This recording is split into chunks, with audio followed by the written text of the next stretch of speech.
Por lo general, cuando se habla de recolectar datos para una investigación, existe esta expectativa de precisión matemática total. Claro, como si todo fuera un laboratorio clínico. Exacto. Se toma una muestra de sangre, se coloca en una máquina, la pantalla arroja un número exacto y ya está. El especialista simplemente señala el resultado. Blanco o negro. Es limpio y, o sea, sobre todo, incuestionable. Es que a la mente humana le encanta que las cosas sean visibles, que se puedan categorizar sin margen de error. Es, digamos, una necesidad de control básica. Ajá. Pero al entrar en el terreno del comportamiento humano, y ni hablar de las ciencias sociales, esa máquina de precisión se descompone por completo. Nos encontramos frente a un panorama analítico que es vasto, impredecible y que está, lleno de variables ocultas. Y justo por eso, para quienes nos escuchan hoy, tenemos sobre la mesa un material fascinante. Son las notas y diapositivas de una clase universitaria de Metodología de la Investigación Científica, esto es, de la Universidad de Ciencias Empresariales y Sociales, la UCES. Un material excelente, muy riguroso. Sí, totalmente. Y el objetivo central de esta inmersión profunda de hoy es entender cómo el acto más cotidiano de todos, el simple hecho de mirar, se transforma en una herramienta científica tremendamente poderosa llamada observación. Así es, porque mirar lo hacemos todos, pero observar científicamente es otra historia. Tal cual. Todo el mundo mira lo que pasa a su alrededor, pero muy poca gente sabe cómo observarlo realmente, para extraer datos fiables sin que su propio cerebro le juegue una mala pasada. Así que, ok, vamos a desempacar esto. A ver, el punto de partida metodológico aquí es entender la observación cualitativa como este intento deliberado de capturar los fenómenos en su hábitat natural. O sea, las encuestas de opción múltiple o los experimentos de laboratorio cerrados crean entornos artificiales. Claro, filtran la realidad de alguna manera. Exactamente. La observación, en cambio, es una fuente de información primaria. Es decir, los datos se obtienen directamente de la fuente, justo en el momento y lugar en que ocurren, sin intermediarios que distorsionen la narrativa de los hechos. Y revisando las fuentes, el material distingue muy claramente entre observación directa e indirecta. Ajá. La directa es como súper evidente. El investigador está físicamente presente frente a la población estudiada, recogiendo los datos cara a cara. Pero la indirecta me resulta curiosa, ¿Por qué lo dices? porque se utiliza cuando el contacto frontal es imposible. Así que el investigador tiene que deducir el comportamiento analizando el contexto, los rastros físicos o elementos cercanos que la gente ha dejado atrás. Es tipo casi como el trabajo de un arqueólogo contemporáneo. Esa es una gran analogía. Y la frontera que separa a ese arqueólogo contemporáneo de un simple transeúnte que pasa por ahí es una sola palabra clave: la intencionalidad. Intencionalidad, o sea, no es solo pasear la mirada. No, para nada. La observación científica requiere dirigir la atención con un propósito súper específico. Y, esto es clave, dentro de un marco teórico.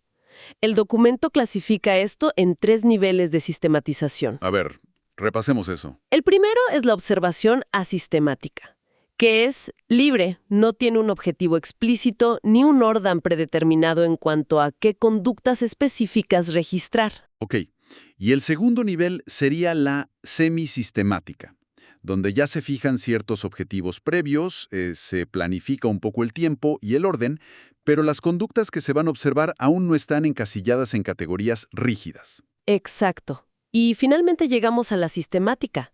Aquí no hay espacio para la improvisación.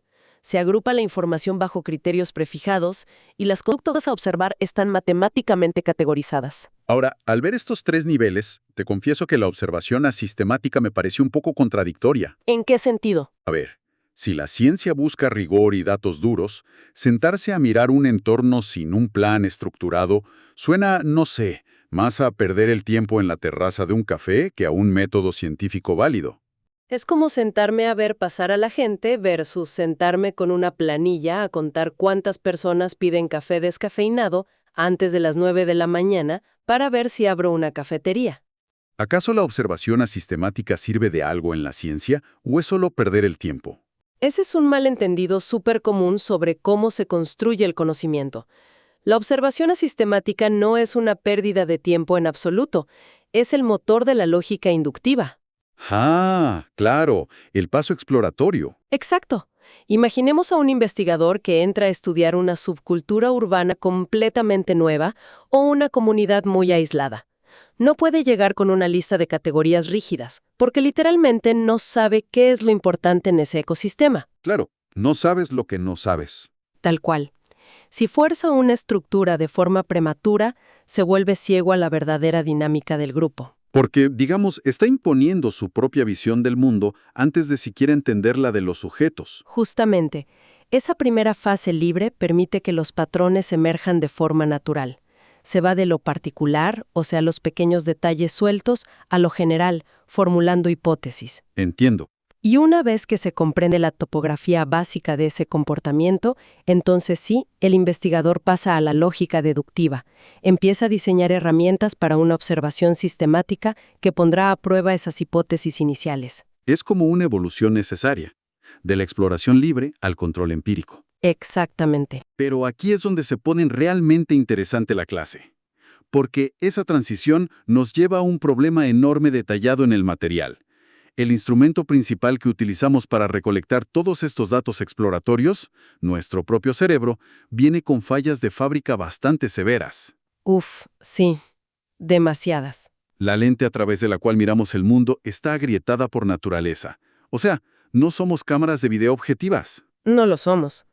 Y las diapositivas de la UCES utilizan un recurso brillante para demostrar esto a los estudiantes: las ilusiones ópticas. Ah, sí, vi eso. Muestran el clásico tablero de ajedrez de Adelson, donde un cilindro proyecta una sombra sobre los cuadros. A simple vista, el cuadrado etiquetado como A parece de un gris oscuro intenso, y el cuadrado B, que está dentro de la sombra, parece un gris muy clarito. Sí, la diferencia parece obvia. Pero si aíslas el color de ambos cuadrados, bloqueando el resto de la imagen, descubres que son exactamente del mismo tono de gris. Tu percepción visual te miente en la cara. Wow. ¿Y no es un error menor? Digo, el cerebro está alterando activamente la realidad frente a nuestros propios ojos. Claro, porque modifica el color del cuadrado B porque entiende que está bajo una sombra. Entonces, asume que un objeto en la sombra debe ser más claro de lo que parece para compensar la falta de luz. O sea, hace una predicción basada en el contexto. Tal cual. Y piensa en esto: si nuestro cerebro hace eso con simples formas geométricas y colores en un papel, el nivel de distorsión al interpretar dinámicas sociales complejas debe ser astronómico. Me explota la cabeza pensar en eso. Y por eso la metodología insiste tanto en mapear lo que llamamos los sesgos del observador. A ver, estos no son errores por mala intención del científico, son mecanismos de supervivencia cognitiva. Para ahorrar energía. Exacto. El cerebro humano consume muchísima energía y no puede procesar la infinidad de estímulos de un entorno en tiempo real, así que toma atajos. El primer atajo es la selectividad de la atención. Ajá. El observador se enfoca únicamente en los aspectos que considera relevantes según su hipótesis y se vuelve virtualmente ciego a otros detalles que podrían estar contradiciendo todo su estudio. Eso es como cuando, no sé, compras un auto de cierto modelo y de repente empiezas a ver ese mismo auto por todas partes. No es que haya más autos de ese modelo de un día para otro. Simplemente tu atención ahora los está filtrando y priorizando. Un ejemplo perfecto. Luego, el material menciona la asimilación y el contraste. La asimilación es este error de agrupar y confundir conductas que son fundamentalmente diferentes, simplemente porque comparten alguna similitud superficial.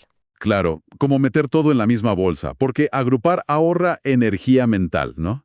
Es más fácil crear una gran categoría general que analizar, digamos, 10 comportamientos con sus matices. Tal cual. Y el contraste es el error inverso.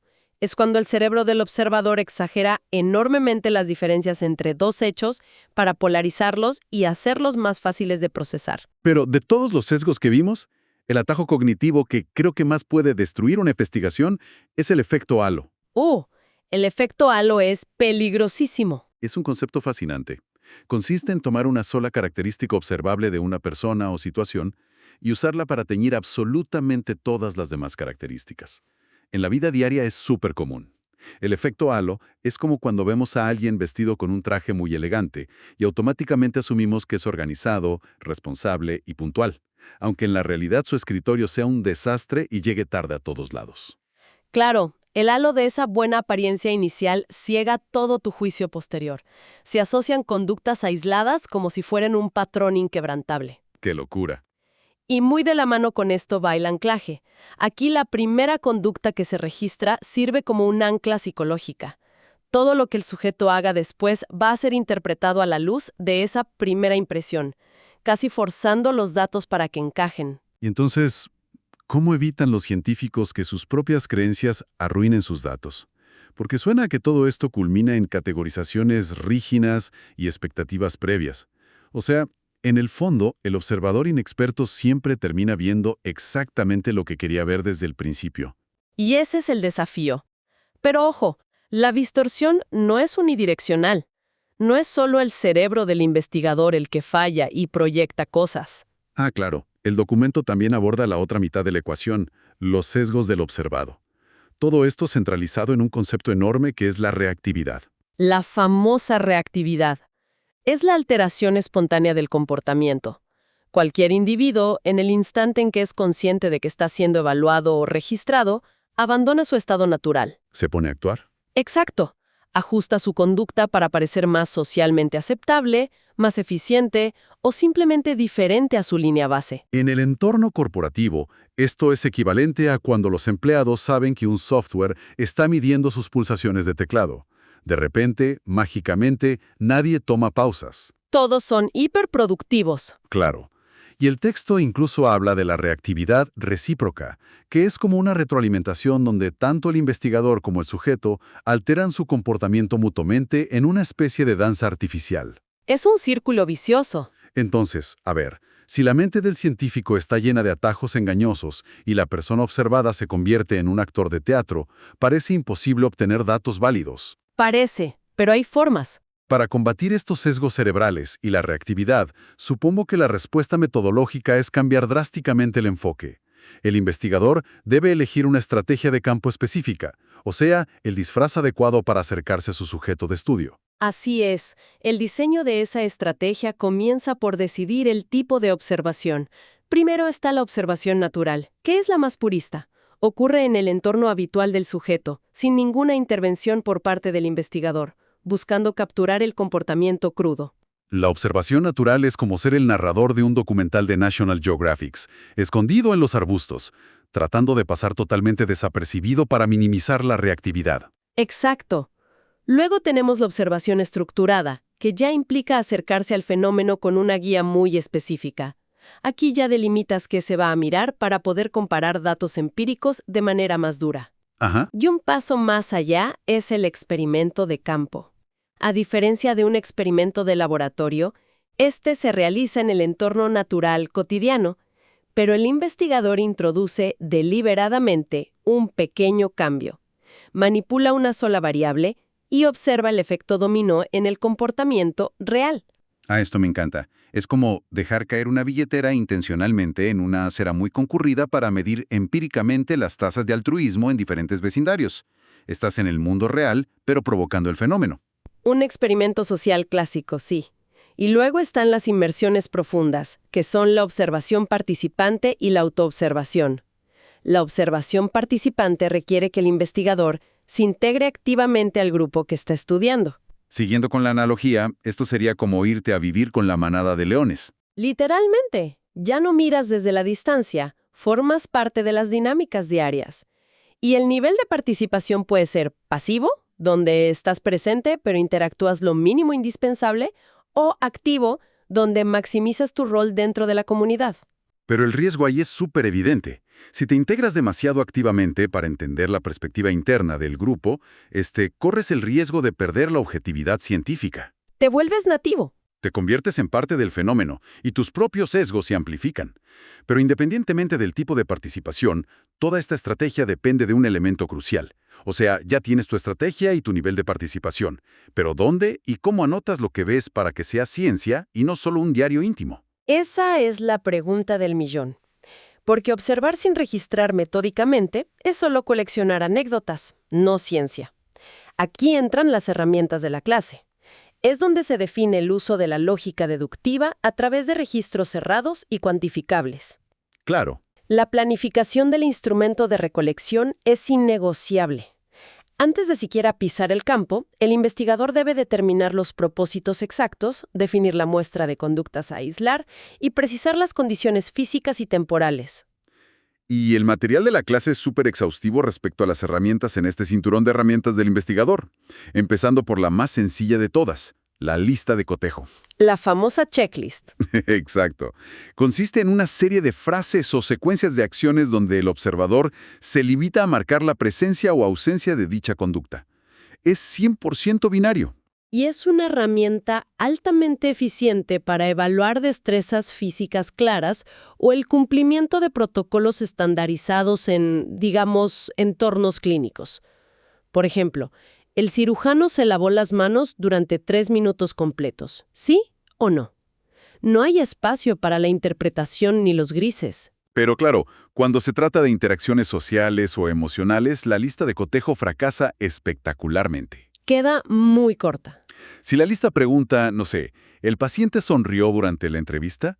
Marcar un sí no aporta mucho si no se puede diferenciar entre una sonrisa de alegría genuina y una mueca de nerviosismo extremo. La falta de matiz simplemente destruye el valor del dato cualitativo. Totalmente. Para capturar esa profundidad, la clase propone los registros anecdóticos.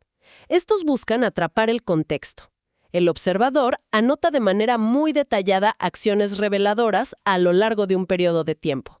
Captura el tono, el entorno, las reacciones. Suena ideal. Es invaluable para la investigación cualitativa. Sin embargo, el texto de la universidad subraya una advertencia crítica. En la práctica profesional real se utilizan muy poco. Porque requieren un nivel de disciplina sobrehumano. O sea, la memoria a corto plazo se degrada en cuestión de minutos. El investigador tiene que ser sumamente ordenado, súper perseverante y escribir la narración casi en el instante en que ocurre el evento para evitar que la asimilación o el efecto halo reescriban el recuerdo. Así es. Precisamente para equilibrar esa necesidad de tener matices con el control metodológico riguroso, los investigadores recurren a las escalas de apreciación. Ah, las escalas. Estas permiten medir la frecuencia o la intensidad de una actitud de forma sistemática. La más conocida es la escala numérica, donde se asigna un valor, digamos del 1 al 5, a un comportamiento. Ajá. Y aquí la metodología impone una regla matemática estricta. Si el fenómeno a observar requiera más de 2 categorías posibles de clasificación, está prohibido usar una lista de cotejo. Se debe emplear una escala numérica para capturar esa graduación. Luego están las escalas gráficas, que visualmente son como una línea o una serie de casilleros con conceptos opuestos en los extremos. Se usan mucho para rastrear sentimientos o actitudes más complejas. Sí, son muy visuales. Y las notas de la clase establecen reglas súper puntuales para diseñarlas. Dicen que nunca hay que incluir preguntas directas en la escala, que siempre hay que colocar los conceptos negativos a la izquierda y los positivos a la derecha. Por convención cognitiva, sí. Y lo más llamativo, y te quiero presionar un poco sobre esta regla específica. Dime. Dice que los tramos de la escala gráfica siempre deben ser números impares. ¿Por qué exactamente tienen que ser impares? Digo, suena casi a una superstición matemática. Lo fascinante aquí es que no tienen nada de superstición, es pura necesidad psicológica. Exponen la intersección entre las matemáticas y la psicología humana. A ver, si tú diseñas una escala con un número par de opciones, por ejemplo 4, eliminas físicamente el centro. Claro, no hay punto medio. Exacto. Estás forzando coercitivamente al observador a tomar partido, inclinando su registro hacia una tendencia positiva o negativa, incluso si el comportamiento observado carece totalmente de polaridad. Wow, o sea, obligas a la persona a fabricar una opinión o una intensidad que simplemente no existe en la realidad. Exactamente.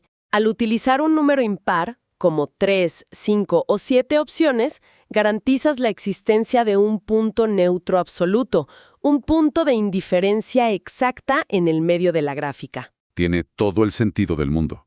Si la actitud del sujeto es verdaderamente indiferente, el observador tiene un espacio metodológicamente legítimo para registrar esa neutralidad sin distorsionar la campana de datos. Esto demuestra cómo el diseño del instrumento puede manipular el resultado final antes siquiera de que el investigador empiece a observar. Totalmente. Y para evitar precisamente esta subjetividad interpretativa, el documento señala que las escalas descriptivas son, por lejos, las más recomendadas por la comunidad científica. A diferencia de un simple número, cada punto de la escala descriptiva contiene, digamos, un texto breve y exacto de lo que significa ese nivel en particular. Claro. Un nivel 3 en una escala numérica es súper abstracto y queda abierto a la interpretación. Pero si ese nivel está descrito como el sujeto mantiene contacto visual continuo y formula preguntas abiertas, se elimina toda ambigüedad. Impide que el observador le asigne un significado personal basado en sus propias experiencias previas. Y para blindar aún más estos instrumentos, el material habla de unas reglas de oro. La clase indica que las categorías en una escala deben oscilar siempre entre 3 y 7. Si se ponen demasiadas opciones, como 15, se satura la capacidad cognitiva de discriminación del observador y volvemos a caer en los sesgos. Es demasiada carga mental. Además, ningún investigador debería salir al campo sin que su instrumento haya sido revisado y validado por un jurado de expertos. Eso es fundamental. Y en la fase de ejecución, para asegurar que los datos no sean solo un espejismo de la percepción de una sola persona, entra lo que llaman la confiabilidad interjueces. Que es básicamente poner a 2 o más investigadores a observar exactamente el mismo fenómeno al mismo tiempo, utilizando el mismo instrumento. Ajá. Si al comparar sus registros independientes los resultados coinciden, entonces sí, se confirma que la herramienta está midiendo la realidad objetiva y no el sesgo interno del investigador. Es brillante. Es el escudo metodológico por excelencia. Pero a ver, crear herramientas tan afiladas que pueden decodificar, categorizar y cuantificar el comportamiento humano con esta precisión matemática genera un problema inevitable. El acceso a la intimidad. Exacto. Ahora que tenemos herramientas tan precisas, surge una gran responsabilidad. El conocimiento es poder. Se está obteniendo un poder inmenso sobre la información íntima de las personas. Y observar a la gente sin su permiso puede ser muy problemático. Es un punto crítico. Y ese nivel de penetración en la vida ajena nos lleva directo a las consideraciones éticas que las notas de la clase marcan como la regla de oro, el límite inquebrantable de cualquier metodología. El rigor ético no es una sugerencia. Para nada. Es el cimiento de la ciencia social moderna. Observar a seres humanos, diseccionar sus dinámicas personales, es algo que puede generar profundos niveles de incomodidad, invasión o vulnerabilidad emocional. Sin duda. El trabajo de campo exige mantener una objetividad total, pero sobre todo prohíbe tajantemente entrometerse en espacios privados sin autorización explícita. El investigador debe garantizar el anonimato y, fundamental, obtener un consentimiento informado de los sujetos involucrados. Y el material resalta que esa protección se extiende a la publicación de los datos. Se exige mantener el secreto profesional y alterar cualquier elemento identificable para asegurar que la divulgación de los resultados no cause daño personal, laboral o social a los participantes ni a las instituciones. Así es. Es proteger a la fuente por sobre todas las cosas. Sin embargo, aquí quiero plantear un dilema moral bastante espinoso. Al cruzar esta exigencia ética con todo lo que analizamos sobre el diseño metodológico, surge una paradoja enorme. ¿Te refieres al choque entre la validez del dato y el consentimiento? Exactamente. Dedicamos gran parte del análisis a entender la reactividad, esta premisa comprobada de que las personas alteran dramáticamente su comportamiento en el momento en que saben que están siendo observadas. Sí. Pero la regla ética primordial exige informar a los sujetos y pedir su consentimiento explícito antes de observarlos. Entonces, si les informamos, activamos inmediatamente la reactividad, destruyendo la naturaleza espontánea del fenómeno que intentamos estudiar.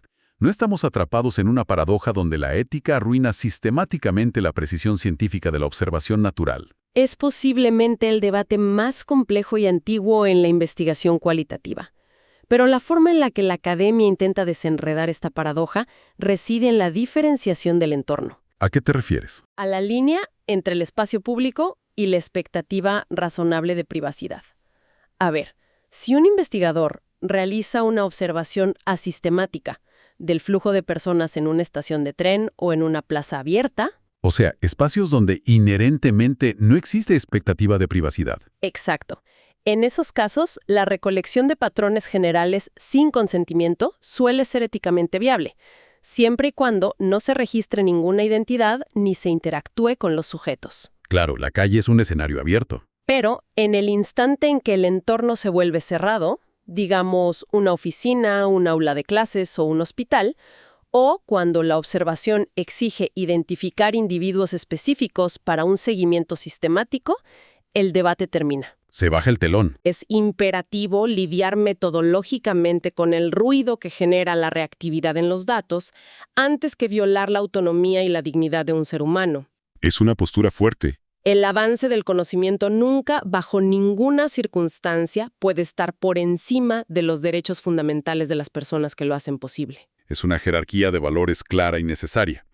Si conectamos todo esto al sintetizar el material de esta clase de metodología, nos damos cuenta de que la observación cualitativa es una herramienta de una profundidad incalculable. Totalmente. Transforma la simple curiosidad pasiva en un mecanismo capaz de revelar dinámicas ocultas, jerarquías de poder y estructuras sociales que ningún cuestionario estructurado lograría captar. Pero exige un esfuerzo colosal. Como vimos, la observación pasa de ser una simple mirada a ser ciencia gracias a esa planificación sistemática matemática. Y a la humildad, ¿no? Sí, la humildad de reconocer que nuestra propia mente, repleta de sesgos cognitivos, distorsiona la realidad. Requiere el uso de instrumentos calibrados, como las escalas descriptivas validadas por jurados, y el cumplimiento estricto de ese límite ético inquebrantable del que hablábamos. Es un recordatorio de que percibir el mundo definitivamente no es lo mismo que comprenderlo. El método científico proporciona los andamios necesarios para sostener nuestra percepción cuando nuestro propio cerebro, literal, intenta engañarnos. Una gran forma de resumirlo. Y basándonos en este concepto de reactividad, quiero despedir este análisis dejando una idea profunda flotando en el aire para quienes nos escuchan. Entonces, ¿qué significa todo esto para nosotros a un nivel más macro? Hemos establecido que los humanos modificamos instintivamente nuestro comportamiento bajo el peso de una mirada analítica, incluso si es solo un investigador inofensivo con una escala de apreciación. Es instintivo, sí. Ese cambio es parte intrínseca de nuestra naturaleza cuando estamos bajo escrutinio. Entonces, cabe preguntarse sobre las consecuencias a gran escala. Vivimos inmersos en una era digital estructurada alrededor de cámaras de seguridad omnipresentes, algoritmos que rastrean silenciosamente cada pulsación de pantalla y sistemas de datos que perfilan cada decisión de consumo. Es una vigilancia constante. Exacto. Es una arquitectura global de observación sistemática, continua e ininterrumpida, 24/7. Si la reactividad es un fenómeno tan poderoso que obliga a los científicos a rediseñar métodos enteros para controlarla, ¿cómo está alterando permanentemente nuestra psique y nuestras dinámicas sociales el hecho de estar sometidos a una vigilancia perpetua? Es una pregunta escalofriante, honestamente. Bajo el peso de una observación masiva e invisible, surge la duda de si la sociedad moderna ha perdido por completo la capacidad de actuar con verdadera espontaneidad. ¿Qué tema para quedarse pensando? Absolutamente. Para las mentes curiosas, la clave ya no reside únicamente en observar metódicamente el entorno que nos rodea, sino en cuestionar constantemente qué tan condicionado está nuestro propio comportamiento. Y, quizás más importante aún, quién está al otro lado de la lente recolectando los datos.